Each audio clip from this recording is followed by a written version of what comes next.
आज हम लोग 3.6 प्रश्नावली 10वीं क्लास का दूसरा का पहला नंबर प्रश्न देखेंगे, जिसमें सवाल है कि ऋतु धारा के अनुकूल 2 घंटे में 20 किलोमीटर तैर सकती है। इसके पहले वाले सवाल में हमने आपको धारा के अनुकूल और प्रतिकूल समझाने का प्रयास किया था, और मैं फिर अभी जो है इसको समझाने का प्रयास कर रहा हूँ कि धारा के अनुकूल और प्रतिकूल क्या होता है। तो धारा क्या होती है? धारा नदी में जो पानी बहती है उसकी स्थिति को धारा कहते हैं। तो मान लीजिए यह नदी है, ठीक है, इसमें पानी इस तरह बह रहा है, मतलब इधर से उधर जा रहा है, ठीक है। तो यह धारा के अनुकूल कहलाती है। धारा के साथ अनुकूल या अनुकूल धारा के साथ यह मतलब पानी जिस रास्ते से बह रही है, जैसे कि मान लीजिए आप लोग साइकिल चलाते होंगे या पैदल चलते होंगे, तो अगर तेज आंधी आ रही है तो आपकी स्पीड जो है वह तेज हो जाती है, ठीक है। जब आंधी आ रही है तो स्पीड आपकी तेज हो जाती है। देखें, ऐसा समझे हैं?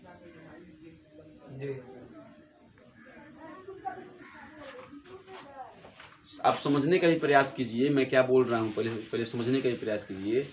मान लीजिए आप रोड पे चलते हैं, हवा बह रहा है, तो आप जिस चाल से चलते हैं उसमें थोड़ी सी तेजी आ जाती है, क्योंकि आप अपने से जो है बहाए जाते हैं हवा के द्वारा भी। अगर हवा उधर से उल्टे साइड से आपकी तरफ बह रहा है तो आप बैक जाते हैं, आपके शरीर को थोड़ा सा बैक करती है। तो वह जो हवा के साथ चलना वह प्रतिकूल है, अनुकूल है, और हवा के विपरीत दिशा में चलना वो प्रतिकूल है। तो उसी प्रकार यह पानी है, ठीक है। इसमें तैर रही है ऋतु नाम की कोई लड़की, ठीक है। तो ऋतु जब तैर रही है तो 2 घंटा में 20 किलोमीटर तैर जा रही है, पानी के बहाव में जब चल रही है। तो ऐसी स्थिति में माना कि ऋतु के तैरने की चाल बराबर x किलोमीटर प्रति घंटे के हिसाब से तैर सकती है, और धारा जो है, धारा की जो चाल है वह y किलोमीटर प्रति घंटे के हिसाब से चल रही है, ठीक है। अब यहाँ तैरने की चाल x है और धारा की चाल y है। यहाँ जो है अब ऋतु 2 घंटा जब प्रतिकूल है, जब प्रतिकूल होगी तो ऋतु की चाल x, अनुकूल होगी तो धारा की चाल y, दोनों जुट जाएगा ना आपस में। ऐसी स्थिति होगी क्योंकि ऋतु जो चल रही तो चल ही रही है, पानी भी इसको y धारा में बहा रहा है, और तब x प्लस y उसकी चाल हो जाएगी। अब x प्लस y चाल से जब वो चलती है 2 घंटा तो वह प्राप्त करती है 20 किलोमीटर, ठीक है। क्योंकि चाल गुने समय बराबर दूरी। अभी 2 इधर गुना कर रहा है, इस तरह के भाग करेगा तो हो जाएगा x प्लस वाई बराबर 10, समीकरण फर्स्ट। अब जब प्रतिकूल चलती है, मतलब पानी इधर से बह रहा है और ऋतु उधर से वापस आ रही है, तब जो है वह 2 घंटे में 4 किलोमीटर ही तैर पा रही है, क्योंकि धारा उसको आगे तेजी से बढ़ने नहीं दे रहा है। तो अनुकूल का हो गया x प्लस वाई, और प्रतिकूल में ऋतु अगर x किलोमीटर चाल से चल रही है तो वह y किलोमीटर चाल माइनस करेगी, क्योंकि y जो है धारा जैसे दबाव दे रही है। समझ रहे हैं बात? ऐसी स्थिति में अब यहाँ पुनः अकॉर्डिंग टू क्वेश्चन है कि x माइनस वाई में 2 से गुना करेंगे बराबर 4। 2 इधर गुना कर रहा है, इधर जा करके भाग करेगा, x माइनस वाई बराबर 2, समीकरण सेकेंड। फर्स्ट और सेकेंड से आप एक्स और वाई का मान निकाल लीजिए और निकालने के बाद आप रख दीजिए, आसानी से निकल जाएगा। आसानी से निकल सकता है, वाई से वाई कट जाएगा, 2x बराबर 12 वगैरह बच जाएगा। अब हम लोग देखते हैं कि y का मान किस तरीके से निकलेगा और x का।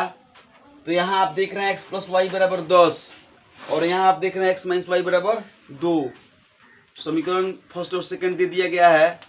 अब यहाँ पे प्रतिस्थापन विधि को हमने आपको समझाया था, मैं फिर दोबारा उसको थोड़ा समझाने का प्रयास कर रहा हूँ। कहीं किसी बच्चे को समझ में नहीं आया हो या जो एक्स वाई का मान ऐसे नहीं निकाल पा रहा हो, वह इस वीडियो से भी कुछ सीख सके और यहाँ भी समझ सके। तो यहाँ आप देख रहे हैं कि y में प्लस है और यहाँ y में माइनस है।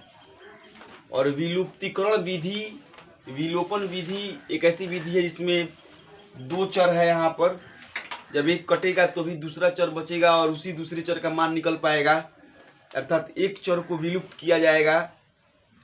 तो यहाँ प्लस वाई है और यहाँ माइनस वाई है। यदि मैं इक्वेशन फर्स्ट और इक्वेशन सेकंड को जोड़ देता हूँ तो वाई से वाई विलुप्त हो जाएगा, एक्स बच जाएगा। या मैं घटाता हूँ तो इसके चिन्ह बदलेंगे और आसानी से एक्स कट जाएगा। यहाँ मैंने आपको पहले बताया था कि x के गुणांक से समीकरण फर्स्ट में गुना करना है और इस x के गुणांक से समीकरण सेकंड में गुना करना है। लेकिन यहाँ तो इस x का गुणांक भी एक ही है और यहाँ इस x का गुणांक भी एक ही है, ठीक है। तो इसको गुना करने की आवश्यकता नहीं है। जैसी स्थिति जैसी परिस्थिति वैसा कार्य। हमने आपको पहले भी कई बार इस बात से आपको अवगत कराया है कि जैसी स्थिति होती है वैसा ही कार्य किया जाता है। मान लीजिए अगर बुखार होता है तो आप पेट दर्द का तो दवा नहीं लीजिएगा, जब बुखार है तो बुखार का दवा लीजिएगा। उसी प्रकार जब आपको बिना गुना किए ही अगर वाई विलुप्त हो गया, विलुप्तीकरण का मतलब होता है दो चर में से एक चर को विलुप्त करना, चाहे वो जिस तरीके से विलुप्त हो सके वैसे उसको समीकरण में से विलुप्त कर देना है। यहाँ पे एक्स और वाई है ना, इसमें से एक वाई हटेगा यानी तो एक्स हटेगा तब तो मान निकलेगा ना। इसलिए आप अगर जोड़ते भी हैं तब भी विलुप्त हो जाएगा, घटाते भी हैं तब भी विलुप्त हो जाएगा। अब जो हमारी आसान प्रक्रिया है मैं उसे करूँगा, मतलब जो आसान है वही ना हम लोग करेंगे। कोई व्यक्ति यह चाहेगा कि जो चीज़ आसानी से प्राप्त हो जाए उसके लिए वह कठिनाई का सामना करे। मान लीजिए यहाँ से अगर आपको कहीं किसी जगह पे से मान लीजिए चौक पे जाना है, और चौक पे जाने के लिए अब आप यह जो मेन रोड वाला जो रास्ता है यह रास्ता आपके लिए आसान है। अगर उधर से गांव के पीछे से घूमते घूमते आइएगा तो वह रास्ता भी आपका चौक पे पहुंचेगा। तो चौक पे जो जाने वाली रास्ता है जो आसान है वही तो हम अपनाएंगे ना, पीछे पीछे तो घूम करके नहीं आएंगे। इसलिए यहाँ सीधे आप लिख सकते हैं समीकरण फर्स्ट एवं सेकंड को जोड़ने पर तो x प्लस वाई बराबर 10, फिर x माइनस वाई बराबर 2, तो y से y कट गया, x 2x 10 2 12, x बराबर 12/2 6। या का निशान दे दीजिए, अर्थात x का मान आ गया 6। अब यह मान समीकरण फर्स्ट में रखने पर तो 6 प्लस y बराबर 10, y बराबर 10 माइनस 6 4। x का मान आ गया आपका 6 और y का मान आ गया 4। इस तरह से आपका आंसर प्राप्त हुआ। और याद रखिए गणित की जैसी परिस्थिति वैसा कार्य।